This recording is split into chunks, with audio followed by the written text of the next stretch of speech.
1차 감사 김동현. 이것도 도와준 거다, 대여 아니다. 범죄자가 될 수도 있다는 사실. 참 그런 거 생각하면 인정 필요 없는 것 같아. 진짜 복장이 터질 것 같습니다. 불확실한 상황이다. 그냥 무슨 가야 되는 거잖아요. 충성 못 하실 것 같은데요? 그런 방법은 없습니다. 안녕하세요. 법 1타 강사 김동현 변호사입니다. 뭐예요? 자, 다시.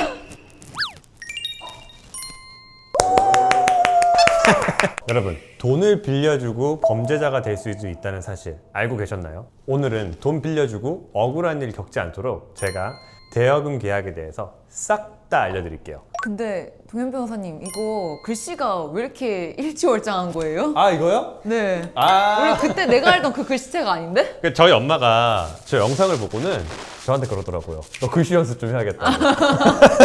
그래서 하신 거예요? 네. 진짜 칠판을 빌려서 하신 거예요? 제가 오늘은 심기일전해서 한번 잘 써봤습니다. 네, 아주 글씨가 잘 들어오네요. 감사합니다. 저희 근데 대여금 사건 진짜 많이 들어오잖아요. 그렇죠. 이게 막 친구한테 몇백만 원 빌렸다 뭐 이런 네. 것부터 해가지고 연인 사이에 대여해줬는데 헤어지고 나서 싸우고 이런 분쟁들이 되게 많잖아요. 맞아요. 최근에 이혜선 변호사님도 연인 때문에 싸운 사건, 대여금 그쵸. 사건 하나 승소하셨잖아요. 네, 그게 근데 다 승소는 못하고 일부 승소하긴 했는데 그게 증여랑 중간중간에 생활비로 너 써 하면서 진짜로 몇백만 원 이렇게 툭툭 준 그게 있는 거예요. 그러다 보니까 엄청 많이 빌려줬는데 군데군데 증여가 있네? 이러면서 전체 대여 사실 하나하나 입증하는 게 되게 좀 어려운 부분들이 있었던 거죠. 말씀해 주신 것처럼 대여금 사건 이제 되게 많이 하는데 상담 오셔서 하시는 분들 보면은 이제 믿고 빌려줬는데 도저히 못 참겠어서 왔다. 드디어 내가 법적으로 정의를 한번 찾아보겠다. 이러면서 되게 야심차게 오세요. 그런데 검토를 실제로 해드리면은 죄송한데 이거는 지금 승소 못 하실 것 같은데요? 이런 말씀 해야 될 때가 되게 많아요. 근데 그런 말 할 때는 저도 되게 죄송하거든요. 그리고 이분은 진짜 참다가 진짜 뭔가 이제 이거를 법적으로 권리를 행사하러 오신 건데 제가 봤을 때는 안 됩니다. 이 말씀밖에 못 드리는 거죠. 그래서 오늘은 이런 일 겪지 않도록 대여금 계약 잘하는 방법 싹 다 알려드릴게요. 근데 여러분, 이게 있어요. 혜선 변호사님, 저희 오늘 택시 타고 오다가 이제 연습하는데 택시 기사님이 저희한테 그러셨잖아요. 이거 사후적으로 증거 안 갖춰놨는데 대여금 돈 받을 수 있는 방법을 궁금해할 것 같다. 이렇게 말씀하셨잖아요. 여러분, 죄송한데 그런 방법은 없습니다. 그래서 알려드리긴 할 거예요. 알려드리긴 할 건데 그래서 여러분이 잘해야 될 거는 사전에 대여금 계약을 잘해야 된다. 이렇게 말씀을 드리고 싶어요. 맞습니다. 이제 사후적인 방법을 저희가 말씀드릴 거긴 하지만 제일 좋은 거는 미리미리 잘 준비해서 대여금 계약을 체결하는 게 제일 중요한 거죠. 사실 저희 상담 오시는 분들도 이제 친하니까 믿고 돈을 막 빌려주시잖아요. 그렇죠. 네, 그러면 사용증도 작성 안 하고. 맞아요. 차용증도 작성 안 하고 그냥 친하니까 돈을 빌려줬는데 어떻게 보면 인생 공부 되게 비싸게 하는 거죠. 그렇죠. 이제 그렇게 해서 패소한다 하면 진짜 몇백, 몇천 날리면서 이제 비싸게 인생 공부하게 되는 거죠. 네, 그리고 되게 웃긴 게 저희가 소액대여금 사건 많이 하다 보니까 이제 가끔씩 미성년자분들도 연락이 옵니다. 맞아. 이거 되게 웃긴데 이제는 또 많이 받다 보니까 익숙해요. 목소리가 조금 애띠고 한 금액이 한 20만 원이야. 너무 작아, 너무 작아. 근데 요즘 애들은 돈도 많아요. 옛날에 나 같으면 20만 원 빌려주는 거 생각도 못 했는데 그래서 변호사님 내가 너무 흉내를 냈나? 변호사님 전혀 애떼지가 않아요. 네. 늙은 티가 줄줄 나요. 목소리에서. 자기가 뭐 5만 원씩 해서 15만 원 친구한테 받을 게 있는데 도와줄 수 있냐고 막 물어봐요. 그러면은 안 되는 건 아닌데 제가 말하죠. 미성년자가 소송하려면은 부모님 동의가 있어야 되거든요. 그래서 부모님 동의 있냐? 일단 부모님 동의 받고 와라. 일단 이렇게 돌려 보내고 있습니다. 근데 좀 귀엽다. 네. 그러니까 귀여워요. 그러니까 이게 보면은 뭐 미성년자부터 70대 아저씨들, 아주머니들도 이 돈 한 200만 원 못 받은 거 가지고 되게 억울해하세요. 그러니까 다 같은 사람의 심리인 것 같아. 그래서 제가 상담할 때마다 진짜 복장이 터질 것 같습니다. 여러분, 제발 증거를 잘 남겨두고 돈을 빌려주시면은 정말 좋을 것 같아요. 하지만 그러면 또 저의 직업이 사라질 수도 있겠죠. 어쨌든 돌고 달아서 오늘은 이런 대여금 계약에 대해서 한번 얘기를 해볼 건데요. 피디님 혹시 돈 떼인 적 있으신가요? 아, 있죠. 아, 진짜요? 네. 이거는 좋은 것 같은데요? 저희 법률 상담은 010. 그래서 이제 이런 대여금 사건에서 보통 많이 오시는 경우가 이혜선 변호사님도 아시겠지만 보통 이체 내역은 요즘 다 가지고 있어요. 그렇죠. 현금으로 아시죠? 주진 않으니까는. 이체 내역은 가지고 있는데 이런 분들이 이제 화를 내세요. 이체 내역 말고 다른 증거가 없는 거죠. 그래서 오늘 첫 번째 주제입니다. 이체 내역만 있으면, 이체 내역은 있는데 다른 증거 자료, 뭐 대화 내역이나 차용증이 단 하나도 없다. 이럴 때는 여러분 사실 법적으로 청구하기가 매우 어려워요. 제가 영상 진행하면서 나중에 사후 대처 방법으로 증거를 만드는 방법을 알려는 드릴 거예요. 하지만 사전적인 대처가 더 중요하다. 하지만 여러분은 이 영상을 보고 나서도 여전히 사전적인 대처를 잘 안 하시겠죠. 하지만 굳이 열심히 한 번 더 알려드려 봅니다. 그래서 제 일을 하면서 되게 힘든 것 중에 하나가 이제 이체 내역은 있는데 대여금, 차용증 없으신 분들이 저한테 화를 내세요. 이분들이 화가 나는 거지. 왜냐면 나는 당연히 받을 줄 알고 한 5년, 6년 친구를 참아줬어. 이제 칼을 빼들고 자, 돈을 받기 위해서 김동현 변호사한테 전화를 하자. 전화를 했어. 근데 김동현 변호사가 받자마자 안 되는데요. 이렇게 말을 하면은 얼마나 화가 나요. 자기는 상상도 못했던 거지. 그쵸. 그런데 변호사로서 내가 된다고 하면은 또 거짓말이잖아요. 그래서 이체 내용만 있으면 뭐가 문제가 되는지 제가 오늘 싹 다 정리해드려 보겠습니다. 1차 감사 김동현. 어떤 그러면 명확한 증거가 있어야 되는지 승소하기 위해서 많은 분들이 궁금해 하실 것 같아요. 맞아요. 이혜선 변호사님, 이체 내용만으로는 왜 대여금 사건 승소가 어려운지 한번 설명해 주시겠어요? 네, 이체 내용만으로 안 되는 이유는 그냥 준 게 아니라 빌려준 거다. 이 입증 책임까지도 채권자, 그러니까 빌려준 사람이 책임을 지고 이제 증명을 해야 되기 때문에 어려운 거죠. 그래서 이체 내용 말고도 내가 빌려줬다라는 뭐 대화 내역이나 뭐 이런 증거 자료가 필요한 거죠. 차용증이나. 맞아요. 그래서 이 내가 빌려준 이체 내역으로 입증되는 내용은 예를 들어서 동현이가 또 옛날 글씨 나오네요. 다시 글씨가 혜선이에게 300만 원을 보내줬다 라는 거에 대한 입증인 거거든요. 자, 여러분, 그러면은 보내준 거잖아요. 보내줬다라는 거는 내가 너무 친하기 때문에 그냥 도와주기 위해서 돈을 줬을 수도 있고요.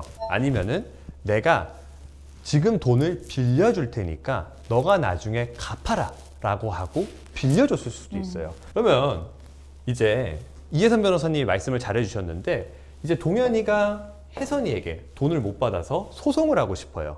이 소송을 할 때 저희한테 돈을 달라고 요청하는 사람한테 어떤 책임이 있냐면은 이 돈을 준 게 그냥 도와준 게 아니라 빌려준 거다 라는 사실을 입증할 그런 증거가 필요해요.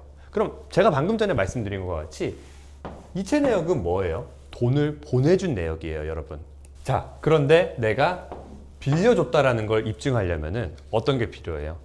대화 내역, 뭐 차용증, 뭐 이런 증거 자료들이 필요하겠죠. 이런 증거 자료들에 대해서는 제가 또 이어서 얘기를 할 텐데요. 만약에 이렇게 빌려줬다는 내용에 대해서 증거가 없어요. 증거가 없고 불확실한 상황이다.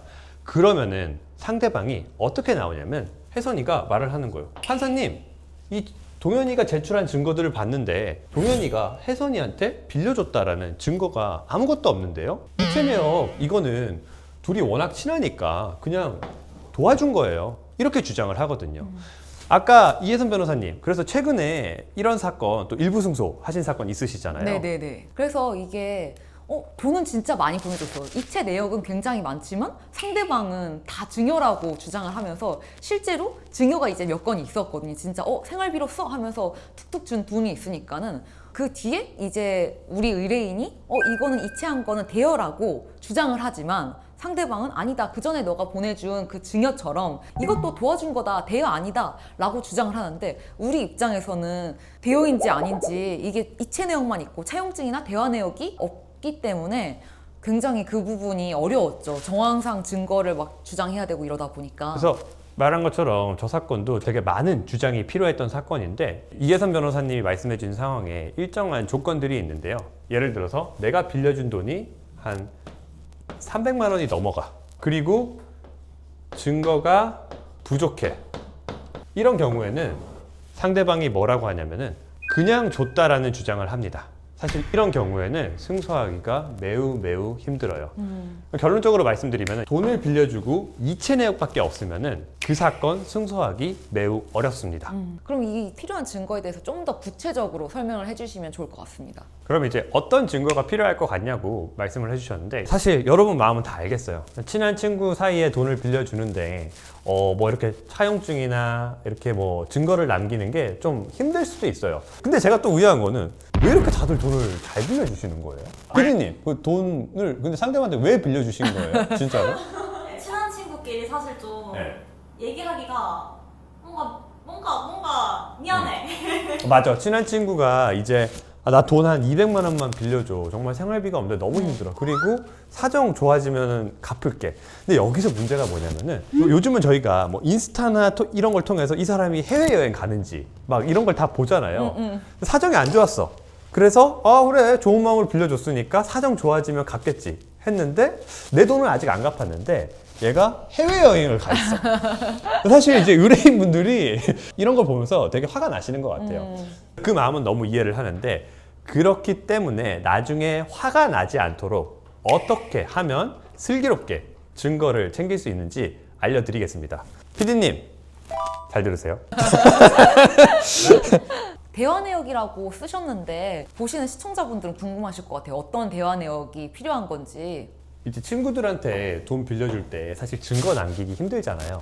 요즘은 거의 카톡 아니면 이제 전화로 돈을 빌려달라고 하는데 만약에 친구가 전화가 와요. 그러면은 일단 끊으세요. 연기를 조금 하셔야 돼요.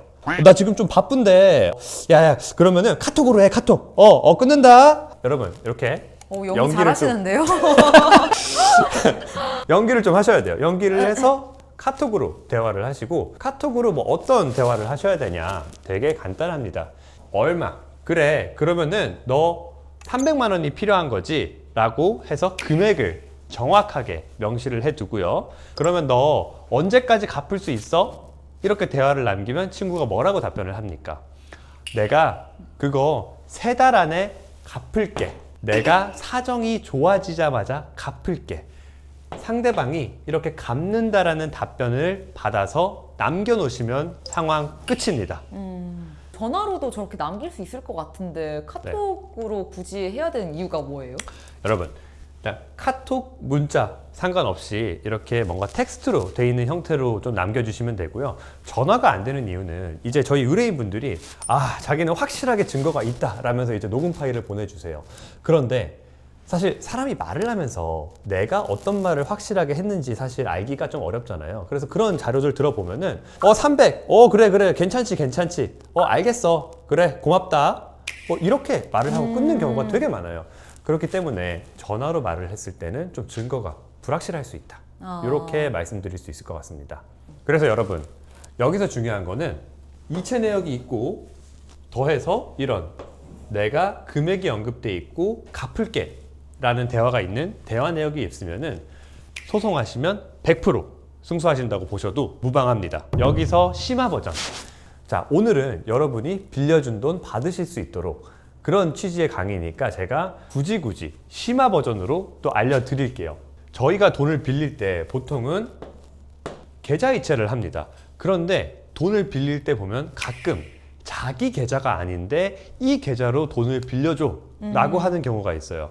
이제 그런 분들은 보통 이제 자기 통장이 이제 압류당했거나 그래서 제3자 명의를 빌리려고 하는 거잖아요. 맞아요. 그래서 제가 말씀드리고 싶은 게 제3자 명의로 돈을 빌려달라라고 하시는 분들을 좀 조심해야 되는 게 첫 번째, 이분들은 본인의 계좌가 이미 압류당했거나 사정이 정말 안 좋은 경우가 많아요. 그래서 이렇게 제3자 명의로 돈을 빌려달라고 할 때는 최소한 내가 이 사람한테 돈을 못 받겠구나 라고 생각하고 돈을 빌려주셔야 돼요. 두 번째, 저희가 소송할 때 상대방의 주민번호를 알아야 되거든요. 그런데 그 주민번호를 확보하는 가장 간단한 방법이 이 상대방의 계좌번호를 통해서 확보를 하는 거예요. 그런데 만약에 그 계좌번호 명의가 제3자의 명의다. 그러면은 이제 첫 스텝부터 꼬이는 거죠.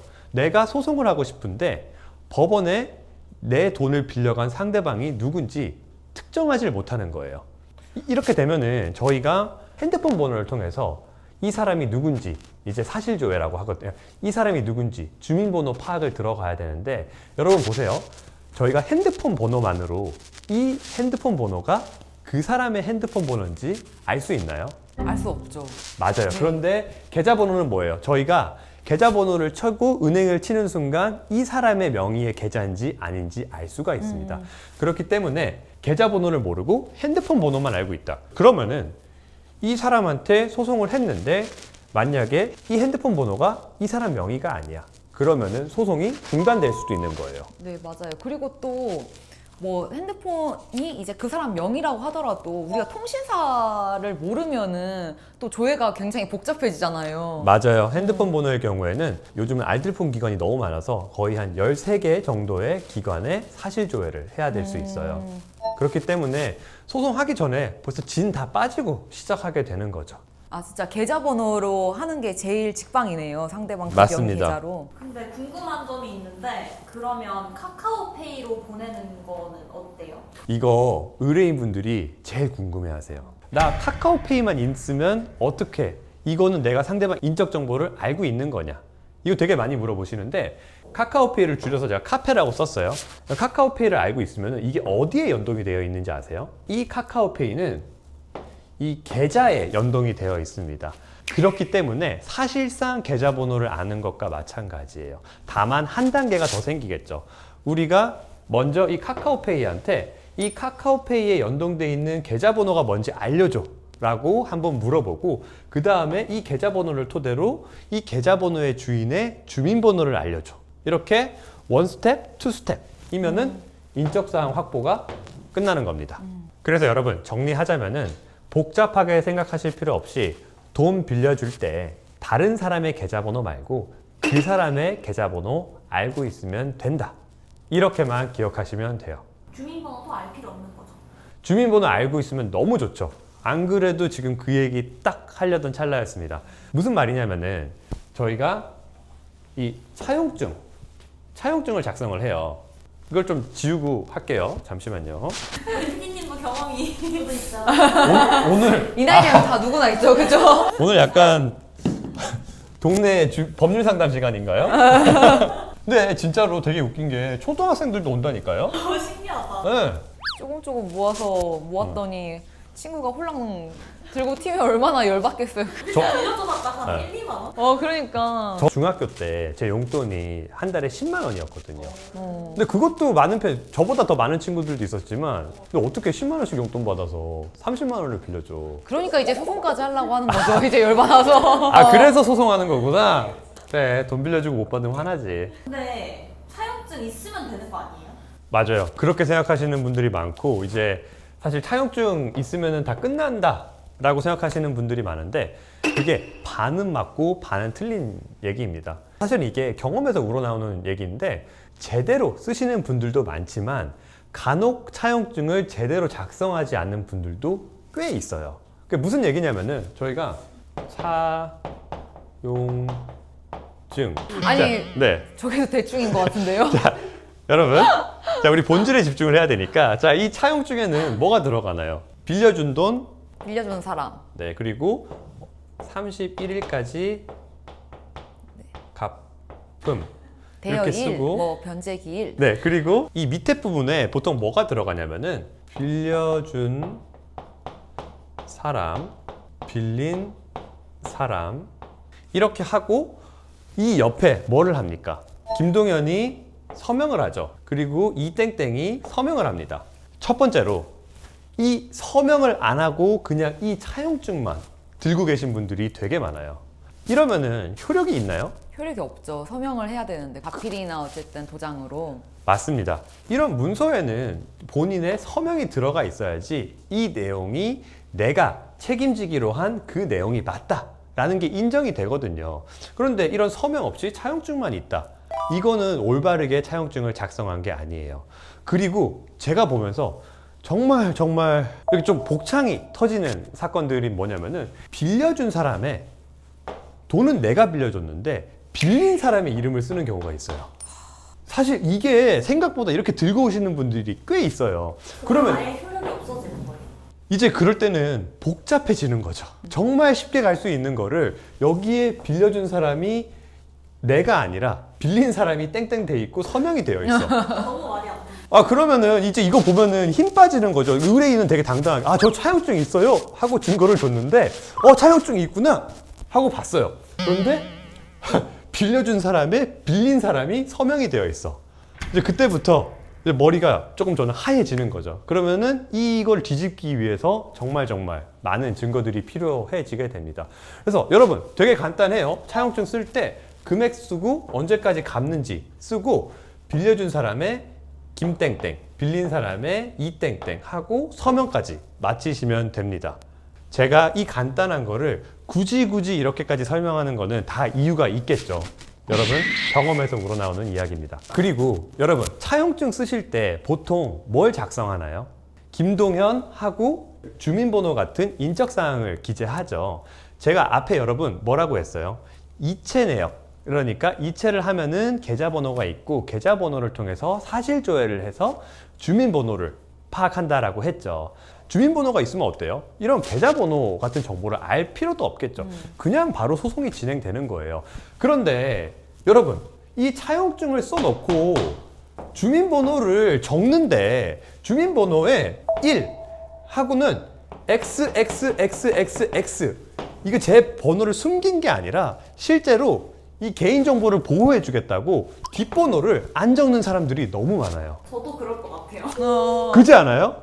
그 마음은 알겠어. 요즘 개인정보 소중한 거 알겠어. 그런데 이 차용증을 쓰는 마당에 차용증을 쓰는 이유는 너가 나한테 돈을 안 갚을 때는 책임을 져야 돼 라고 말을 하는 거잖아요. 그런 마당에 굳이 이 뒷번호를 안 쓰는 이유가 뭐냐는 거죠. 물어봐야 되니까. 뒷번호를 물어봐야 되니까 그거구나. 그거죠.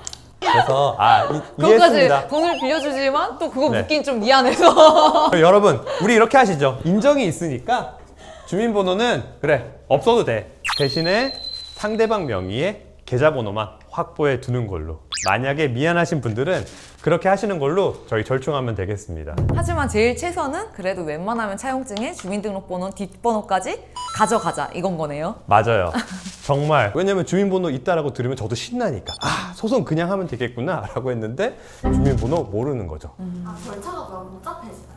아까 말씀드렸다시피 주민번호를 모르면은 계좌번호를 통해서 이 가입된 은행에 이 사람의 주민번호를 물어봐야 됩니다. 그러는데 한 2달에서 3달이 소요가 돼요. 이 포인트가 중요한 거예요. 맞아요. 그래서 이 주민번호만 제대로 알아도 소송하는데 2달에서 3달은 아낄 수 있는 거죠. 왜냐면 소송하시고 나서 의뢰인분들 계속 물어보시거든요. 내 소송 어떻게 돼가고 있냐. 참 그런 거 생각하면 인정 필요 없는 것 같아. 그냥 일단 주민번호 좀 인정 없어 보여도 주민번호 뒷자리까지 확보하는 게 더 네. 좋은 것 같습니다. 자, 그래서 첫 번째로 가장 중요한 거 여러분 서명이 없으면은 안 안 됩니다. 됩니다. 그리고 두 번째로 주민번호 챙길 수 있으면은 꼭 챙겨주시면은 소송에서 최소한 2개월에서 3개월은 아끼실 수 있다는 거. 더 빠르게 직행으로 소송할 수 있는 거죠. 그러면 네. 서면으로 작성하는 거 말고 네. 막 우리 모두의 사인 이런 것처럼 전자로 하는 것도 가능한가요? 너무 좋죠. 말씀드리는 요즘 전자서명도 많이 하시고요. 전자서명으로 돼서 증거 능력은 충분히 있고 사실 전자서명으로 갈 것도 없어요. 돈을 빌려주고 대화 내역에 금액이 적혀 있고 이 돈 내가 빌렸다라고 상대방이 답을 하는 그런 내용만 있으면 됩니다. 사실 이게 마음의 문제인 것 같아요. 돈을 빌려주는데 내가 정말 친한 사람들한테 이렇게까지 명확한 증거를 요청하는 게 좀 쉽지는 않으니까. 근데 어쨌든 이제 말씀하신 것처럼 뭐 대화 내역이 있거나 아니면 서명이랑 주민번호까지 잘 쓴 차용증이 있다고 하더라도 뭐 상대방이 돈 안 주면은 사실 그냥 소송 가야 되는 거잖아요. 그렇죠. 근데 이런 경우에 이제 소송 가면 또 시간과 비용이 너무 많이 드는데 이걸 좀 스킵할 수 있는 방법은 없을까요? 너무 잘 말해주셨는데요. 그래서 이제 공증이라는 걸 할 수 있습니다. 근데 공증이라는 게 뭐냐면은 여러분, 내가 이거에 대해서 돈을 빌렸다라는 거를 제3자, 어떻게 보면은 인정해 줄 수 있는 이 권한이 있는 제3자가 이 돈을 빌렸다라는 사실을 확인해 주는 거예요. 그리고 공증이 있으면은 여러분, 소송을 안 하고 바로 집행을 할 수가 있어요. 무슨 말이냐면은 소송 없이 상대방 재산을 바로 가져올 수 있다는 거죠. 그런데 여러분, 이 공중에서도 주의해야 될 게 한 가지 있습니다. 뭐를 주의해야 되냐? 공중에는 집행문이라는 게 있어야 돼요. 그런데 가끔씩 이 집행문이 없는 공중이 있는데, 이 집행문이 뭐냐? 이것까지 알 필요는 없고요. 이제 공증 받으러 가실 때 어떤 요청을 하면 되냐면은, 이 공증 받는 거에 집행문이, 집행할 수 있는 문구가 들어갈 수 있게 해주세요. 이렇게 요청하시면 됩니다. 그래서 굳이 어렵게 집행문이 뭔지 이해하려고 하지 마시고, 공증 받으실 때 꼭 가서 내 공증에 집행할 수 있도록 문구가 들어갈 수 있도록 해주세요 라고 말씀을 하시면 돼요. 왜냐면은 내가 되게 철두철미하게 상대방한테 차용증도 썼어. 그리고 공증까지 썼어요. 말씀드렸듯이 이 공증을 쓰는 이유는 내가 소송이라는 과정 없이 바로 상대방 돈을 가져오기 위한 거잖아요. 그런데 이 집행문이 없으면은 공증까지 써놓고 처음부터 다시 소송을 해야 되는 거죠.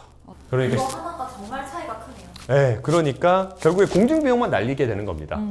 그래서 공증에 집행문이 있는지 꼭 확인해 주시면 되겠고요. 이거는 별표 5개. 별표. 네, 매우 중요합니다. 그래서 이렇게 돈 빌려주실 때 필요한 증거를 갖춰 주셔라 라고 말씀을 드리고 싶네요. 여러분, 이제 돈을 좀 잘 빌려줄 수 있을 것 같지 않나요? 제가 오늘 되게 1타 강사가 되기 위해서 여러분에게 열심히 알려드리고 있는데, 이거 정말 아무도 모르는 내용일 겁니다. 상담하면서 이 내용을 안 사람을 본 적이 없어요. 돈을 빌려주고도 형사처벌을 받을 수도 있다는 건데요. 처벌의 대상이 됩니다. 단호하게 거절하셔야 돼요. 잘 지켜보겠습니다. 너무 긁히더라. 변호사분들도 돈 떼이나요? 많이 떼어요. 너무 억울할 것 같아요. 떼인 돈 받아들입니다.